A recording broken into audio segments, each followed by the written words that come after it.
بسم اللہ الرحمن الرحیم۔ السلام علیکم۔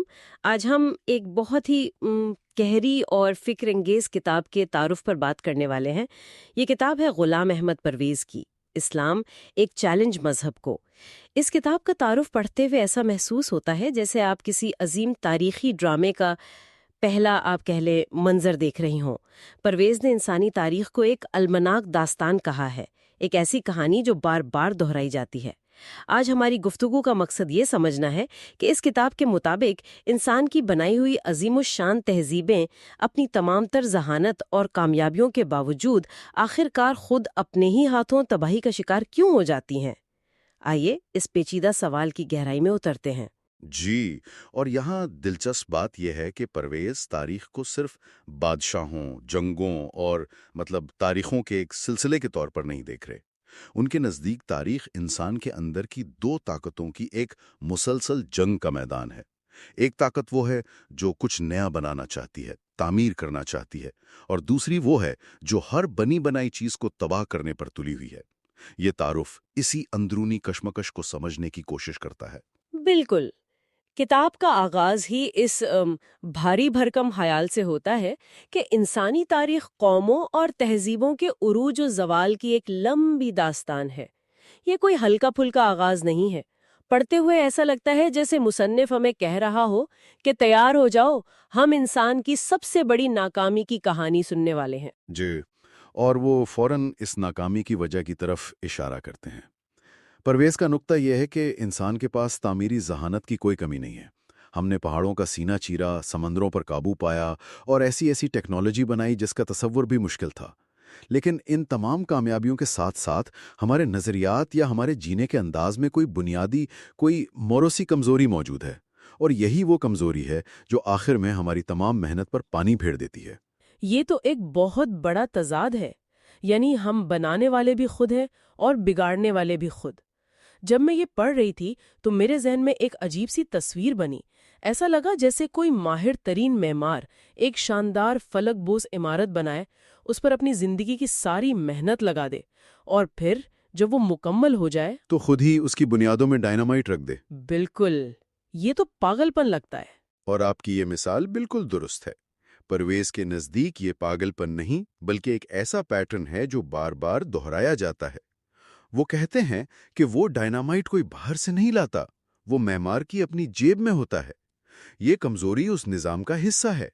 کتاب کے مطابق انسانی فلاح و بہبود کے کچھ موقع ضرور آئے، لیکن مجموعی طور پر معاشرے کی بنیادی خصوصیت مایوسی ہی رہی۔ اچھا، تو یہ صرف ایک نفسیاتی کمزوری نہیں بلکہ ایک روحانی یا نظریاتی بحران ہے۔ یعنی جب ترجیحات غلط ہو جائیں تو تباہی یقینی ہے۔ بالکل۔ کتاب یہ بھی مانتی ہے کہ تاریخ میں کچھ روشن دور ضرور آئے، ایسے زمانے جب لگا کہ انسان نے شاید صحیح راستہ پکڑ لیا ہے، لیکن پرویز کے مطابق یہ صرف کچھ دیر کے لیے بادلوں کا ہٹنا تھا، ورنہ آسمان پر مایوسی کے بادل ہی چھائے رہے۔ ایک منٹ، لیکن کیا یہ نظریہ کچھ زیادہ ہی مایوس کن نہیں ہے؟ کیا تاریخ میں کوئی ایسی تہذیب نہیں گزری جس نے اپنی کمزوریوں پر قابو پایا ہو؟ یہ ایک بہت اہم سوال ہے۔ پرویز کا جواب یہ ہوگا کہ طویل عرصہ بھی آخرکار ختم ہو جاتا ہے۔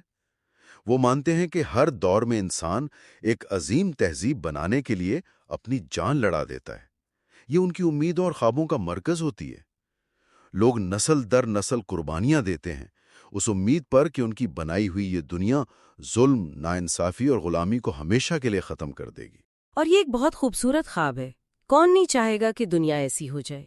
یقیناً، لیکن پرویز اسی خواب کو ایک سراد یا دھوکہ کہتے ہیں۔ ان کے مطابق جب یہ تہذیبیں اپنے عروج پر پہنچتی ہیں تو وہ سمجھنے لگتی ہیں کہ بس ہم منزل پر پہنچ گئے۔ انہیں اپنی کامیابیوں پر فخر ہوتا ہے، اور ترقی کا ہر نیا قدم ان کے دل میں امید جگاتا ہے کہ اب دائمی امن اور خوشحالی دور نہیں۔ لیکن وہ منزل کبھی نہیں آتی۔ یہ تو بہت دل توڑ دینے والی بات ہے۔ تو پھر اس ساری جد و جہد، ان نسلوں کی محنت کا کیا فائدہ؟ کیا یہ سب بیکار ہے؟ پرویز کے مطابق اس کا نتیجہ یہی نکلتا ہے کہ منزل پر پہنچنے سے بہت پہلے ہی کہانی کا اینٹی کلائمیکس شروع ہو جاتا ہے، یعنی زوال کا سفر شروع ہو جاتا ہے۔ اور سب سے بڑا المیہ، سب سے تکلیف دہ بات یہ ہے کہ اس تباہی کا ذمہ دار کوئی بیرونی حملہ آور یا قدرتی آفت نہیں ہوتی، انسان خود اس شاندار عمارت کو گرانے کا سبب بنتا ہے جسے اس نے صدیوں کی محنت سے بنایا تھا۔ یعنی انسان خود اپنا سب سے بڑا دشمن ہے؟ وہ اپنے ہی خوابوں کو اپنے ہی ہاتھوں سے توڑ دیتا ہے؟ یہ تو کسی یونانی المیے سے بھی زیادہ گہری بات لگتی ہے۔ وہاں تو تقدیر یا دیوتا کرداروں کو بربادی کی طرف دھکیلتے ہیں، یہاں انسان خود اپنی بربادی کا سامان کرتا ہے۔ آپ نے بالکل صحیح نقطہ پکڑا ہے۔ یہی وہ چیز ہے جو اس تعارف کو اتنا طاقتور بناتی ہے۔ یہ ناکامی کوئی حادثہ نہیں، یہ اس موروثی کمزوری کا لازمی نتیجہ ہے۔ تہذیب کا زوال باہر سے نہیں آتا، وہ اندر سے شروع ہوتا ہے۔ یہ نظریہ تو بہت بڑا ہے کہ ہر تہذیب اندر سے تباہ ہوتی ہے۔ کیا پرویز اس کے لیے کوئی ٹھوس ثبوت بھی پیش کرتے ہیں؟ مطلب تاریخ میں اس کی مثالیں کہاں ملتی ہیں؟ جی بالکل، وہ صرف فلسفہ بیان نہیں کرتے بلکہ تاریخ کے میدان میں اتر کر ثبوت لاتے ہیں۔ وہ قدیم بابل، مصر، یونان، ایران، روم، ہندوستان اور یہاں تک کہ امریکہ کی مایا اور ازٹیک تہذیبوں کا بھی ذکر کرتے ہیں، اور وہ انہیں صرف ناموں کی طرح نہیں گنواتے بلکہ ایک بہت ہی جذباتی اور طاقتور استعارہ استعمال کرتے ہیں۔ وہ انہیں عظیم پرانی تہذیبوں کے قبرستان کہتے ہیں۔ واہ، تہذیبوں کے قبرستان! یہ لفظ سن کر ہی ایک عجیب سی خاموشی اور اداسی کا احساس ہوتا ہے۔ یہ صرف کھنڈرات نہیں بلکہ مرے ہوئے خوابوں کی یادگاریں ہیں۔ بالکل، قبرستان کا لفظ صرف تباہی کا احساس نہیں دلاتا بلکہ موت، خاموشی اور ایک بھولی بسی شان و شوکت کا تاثر بھی دیتا ہے۔ پرویز کے نزدیک یہ کھنڈرات صرف پتھر اور مٹی کے ڈھیر نہیں بلکہ یہ انسان کی المناک ناکامیوں کی زندہ گواہی ہیں۔ وہ خاموشی سے ہمیں اپنی کہانی سنا رہے ہیں کہ دیکھو، ہم بھی تمہاری طرح عظیم تھے، لیکن ہمارا انجام کیا ہوا۔ اور یہ کہانیاں صرف سننے کے لیے نہیں ہیں۔ کتاب کہتی ہے کہ یہ ایک حساس انسان کو جھنجھوڑ کر رکھ دیتی ہیں، اسے سوچنے پر مجبور کرتی ہیں کہ آخر ایسا کیوں ہوا۔ یہ ایک طرح کی وارننگ ہے۔ جی، اور یہی وہ مقام ہے جہاں پرویز اپنی دلیل کو ایک الہامی انتباہ سے جوڑتے ہیں۔ وہ کہتے ہیں کہ تاریخ کے ان قبرستانوں کو دیکھ کر ہمیں صرف افسوس نہیں کرنا چاہیے بلکہ ہمیں قرآن کی ایک تنبیہ پر غور کرنا چاہیے۔ اور اسی انتباہ کے سلسلے میں انہوں نے قرآن کی ایک آیت کا حوالہ دیا ہے جو مجھے لگتا ہے کہ اس پورے تعارف کا نچوڑ ہے۔ جی ہاں، یہ آیت اس پورے تصور کو ایک ایسی مثال میں سمیٹ دیتی ہے جو سیدھا دل پر اثر کرتی ہے۔ مصنف قرآن کی سورۃ النحل یعنی 16ویں سورت کی آیت نمبر 92 کا حوالہ دیتے ہیں۔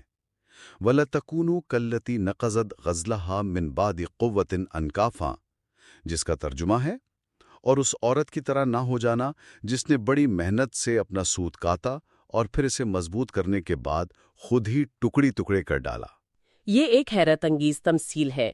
ایک عورت جو پوری طاقت اور مہارت سے دھاگا بناتی ہے، اسے مضبوط کرتی ہے، اور جب وہ بالکل تیار ہو جاتا ہے تو اسے خود ہی ادھیڑ کر ریزہ ریزہ کر دیتی ہے۔ لیکن اس تمثیل میں بوڑھی عورت کا استعارہ کیوں استعمال کیا گیا؟ کیا اس میں کوئی خاص حکمت ہے؟ یہ ایک بہت گہرا نکتہ ہے۔ بوڑھی عورت شاید تجربے، حکمت اور پختگی کی علامت ہے۔ یہ کوئی نادان بچی نہیں ہے جو کھیل کھیل میں غلطی کر رہی ہے۔ یہ وہ ہے جس نے پوری زندگی کی محنت اور تجربے سے کچھ بنایا اور پھر اپنی ہی کسی اندرونی کجی کی وجہ سے اسے تباہ کر دیا۔ یہ المیے کو اور بھی گہرا کر دیتا ہے کہ تباہی نادانی سے نہیں بلکہ پختگی اور علم کے باوجود آتی ہے۔ تو یہ آیت صرف ایک مثال نہیں بلکہ ایک نفسیاتی تشخیص ہے۔ یہ بتا رہی ہے کہ انسان کی فطرت میں کہیں گہرائی میں خود کو تباہ کرنے کا رجحان موجود ہے۔ بالکل، یہ تشبیہ اس خود تخریبی عمل کی بہترین عکاسی کرتی ہے جس کا ذکر پرویز شروع سے کر رہے ہیں۔